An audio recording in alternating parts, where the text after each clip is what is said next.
Well, this morning on the Practical InforSec series, I'm going to be discussing targeted security assessments. And basically what that is a lot of times you get approached with problem projects or problem areas, and you're going to want to do a constrained InfoSec type assessment.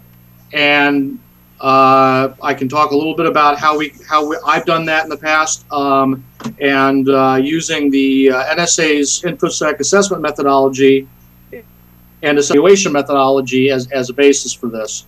And what I'll do is I'll share my screen, and I can walk you through the presentation, and I'll post a PDF copy of this up on InfoGuard after I finish.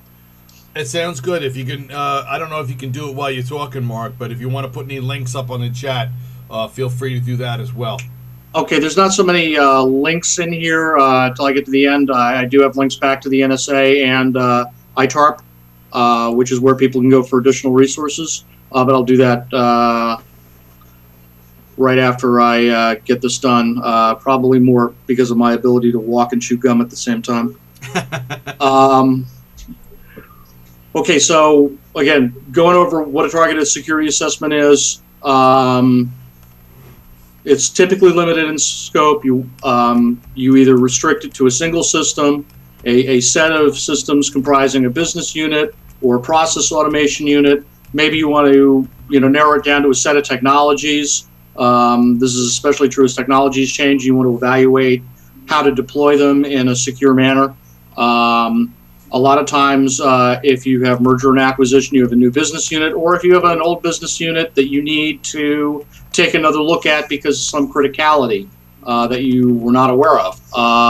It also can be helpful in if your organization falls into certain types of regulatory or policy compliance issues. This can help you around getting your arms around those problems. Now, I will say that this type of assessment doesn't replace an audit for those regulatory requirements that need them, but it can help you get your handle on how you want to comply with those regulations. A lot of these regulations, you have to work with counsel to figure out what your organization's compliance stature is going to be. What are you going to do to meet those requirements? And these types of assessments are very useful. So why not 7799 or 27X or COBIT? Those are enterprise-wide standards. They generally provide requirements for, and in some cases in the 2700 series, guidance on information security management systems. They require significant time and planning and resources to do because they're usually 3-month engagements. They you need to get everybody on board, but in some cases, you want to use them as part of your requirements for these limited assessments, and they can be helpful in augmenting your current standards depending upon what your organization's maturity is. So going back a step, you found you need to do an assessment. What are the types of things you need to look at? Where do you start? Do yourself a huge favor, document the following, 1 or 2 sheets. What do you need to accomplish? What are your requirements? Try to keep them at a high level. What do you expect to accomplish with the assessment? What are the regulatory or internal policies and standards that apply? And what's your plan? What's the methodology you're going to use? It's important to document your plan, document your process, even if it's kind of back of the coffee coaster type of thing, and stick to it. One of the methodologies that I found very flexible and very useful is the NSA's InfoSec assessment methodology. It's a great foundation for flexible and scaled assessments. It provides a repeatable baseline for all types of assessments. You can almost create them on the fly. There's a great flexibility in terms of scoping and duration, so it allows you to kind of gauge how deep and how much time you're going to spend doing the assessment. Sometimes you don't have the luxury of time or resources and you got to get things done. This allows you to kind of tailor your assessment to get it in the window you've got. It can also be combined with the NSA InforSec evaluation methodology, which is a little more, the difference between the two is assessment is more of processes and people and organization and data types, and the evaluation actually gets a little more technical, which can be useful. This means you can actually go look at what people are doing and then go back and look and say, okay, have we hardened the systems correctly? So what are the attributes of an NSA assessment? They're typically by request only. You've got good timeliness. They require management buy-in. You've got a lot of, one of the things I really do like about the assessment methodology is you get a lot of face time with your stakeholders. You have to establish what your stakeholders are and then go and meet them. So if you have, a lot of IT departments have a lot of PR problems. This is one area that the security guys can come in, not only look like, heroes, but you really get to know your business people and get to know their needs, and that generates a lot of goodwill, and goodwill is always a good thing. There's some of the things, there's non-attribution, which means that, these assessments really don't look to hold you to, regulatory or other issue. And, your findings can be protected as proprietary. So, if you're working even in an external organization to internal organization, you can create the non-disclosure to protect this information. It does not require to be public. So quickly going through, the 5-minute InfoSec assessment primer. And again, if you're interested in the NSA program, ITARP has some great training programs available. There are books available, so make use of those, and I'll include the links later. So 3 phases to both IAM and IEM assessments. Your pre-assessment phase, and that's where most of your planning and a lot of your homework comes in. And actually, I'd say almost the bulk of the work is in pre-assessment. On-site activities, which is actually going there, and that's kind of for the assessment methodology. That's the show me, talk to people portion. For the evaluation, it is the let's go hit it with the scanning tools. Let's go take a look at the operating system configurations or the router configurations and move forward. And then the post-assessment phase is taking all that good stuff you've gotten and writing it up and delivering it to your stakeholders. In the pre-assessment phase for IAM, you basically document your stakeholders and you identify any personnel you need to interview and you create a contact list.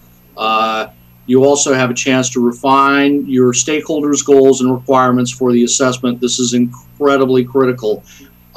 Anything in IT, especially with IT security, is really fundamentally important to understand business requirements. If you don't know what your business is trying to accomplish, chances are if you try to secure it without that knowledge, you're creating barriers rather than an enabling sort of environment.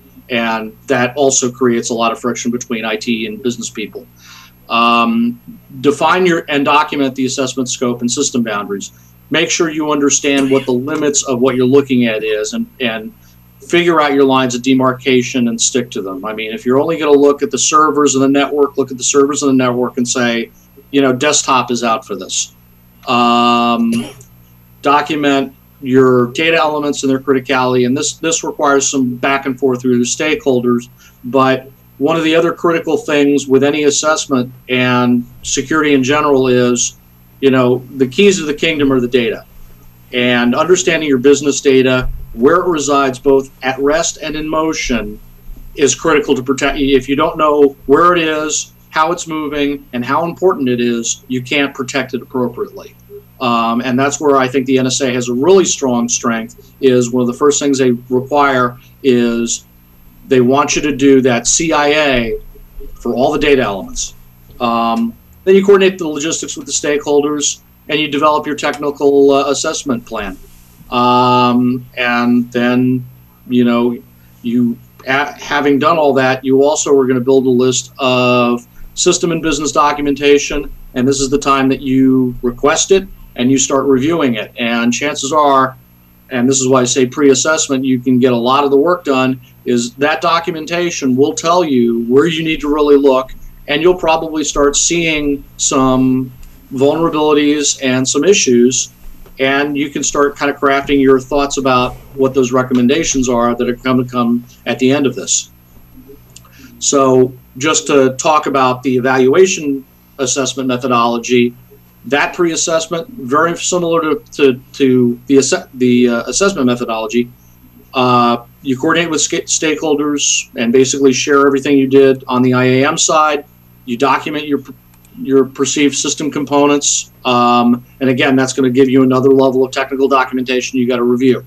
Document your stakeholder expectations, define the constraints and concerns. If you have any legal requirements, you want to document those, and you're going to have to engage your stakeholders council or legal department to do that, and they're kind of a stakeholder as well in this. Most broad-based security assessments or specific ones, it's a good idea to get your legal team involved to find out what the organization's posture is towards regulatory issues. And again, document and the technical evaluation plan. So what happens on the on-site phase? You explore and you validate the information and conclusions made during pre-assessment. You perform data gathering and validation. You get interviews. You perform the interviews. You interview the stakeholders. Any personnel you've identified, operational support, business support, any analysts. You run those interviews. And then you document all of that.